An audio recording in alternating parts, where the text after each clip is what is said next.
want to bring in Jordan Rose. You're an attorney also located in the Phoenix, Arizona area.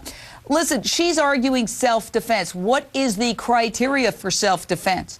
Because as we've mentioned before, if every woman or any individual who's had a bad sexual relationship with somebody feels that that's a justification for slitting their throat, we'd have a lot, even more violence in this country than we already do. What criteria do they have to meet? And did the defense attorney kind of drop the ball by kind of being very general? I mean, the defense attorney never specifically stated why she would purportedly feel the need to stab him 29 times and then shoot him in the face. Yeah, right.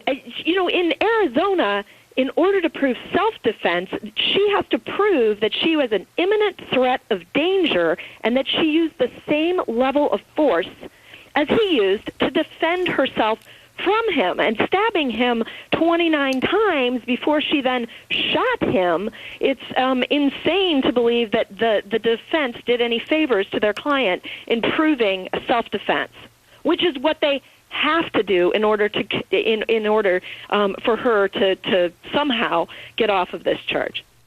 Jordan Rose, attorney, you're out of Phoenix, Arizona. I think everybody keeps honing back on the fact that you could say what you want about the victim's sex life, and his sex life might not have been perfect according to his religious traditions, but who cares? Why is that relevant to this criminal case? Right. It's just not. I mean, her staged waterworks, she's a bad actress. She looks like, her mug shots look like submissions for America's Next Top Model. And, you know, Ms.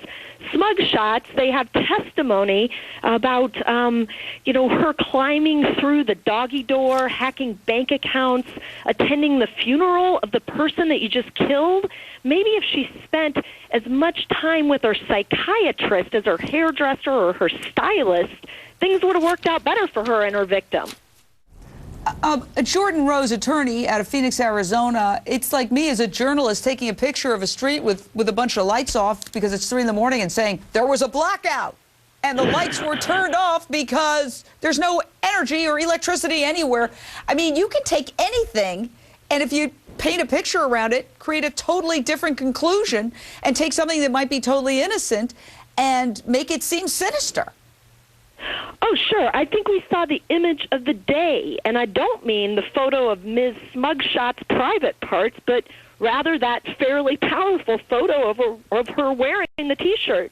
The image just speaks louder than any expert, and if the defense was going to put something on to suggest that Travis had some undue control of her every action and her every mental state, I still think, you know, putting the raunchy pictures out there was crazy, but I guess you get that out there, the horrific factor out there, because seeing those depraved photos in the opening might explain things away, and I guess they figured they had to come out, so let's get the jury used to those awful photos by now by showing the worst of them day one. But that T-shirt, yes, it could be explained so many different ways.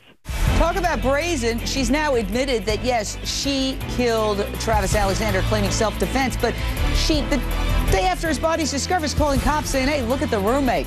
I think he did it. Wow. Does that show a sinister quality that could be an aggravating factor that could get her the death penalty?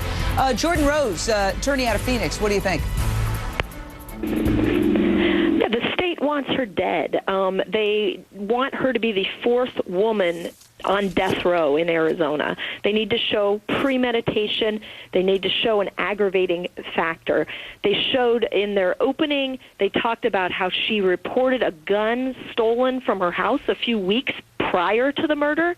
She showed up at the house with a gun. She showed up with a knife. She cleans the linens. She had emails knowing about this trip to Mexico with another girl that apparently set her off. And she rented a car outside of her city. She absolutely shows premeditation. There will be an aggravating circumstance here, and they're going for it all. They're going for the death penalty. And unless she testifies and charms the heck out of the jury, and I don't know how that is possible, but that's her only saving grace.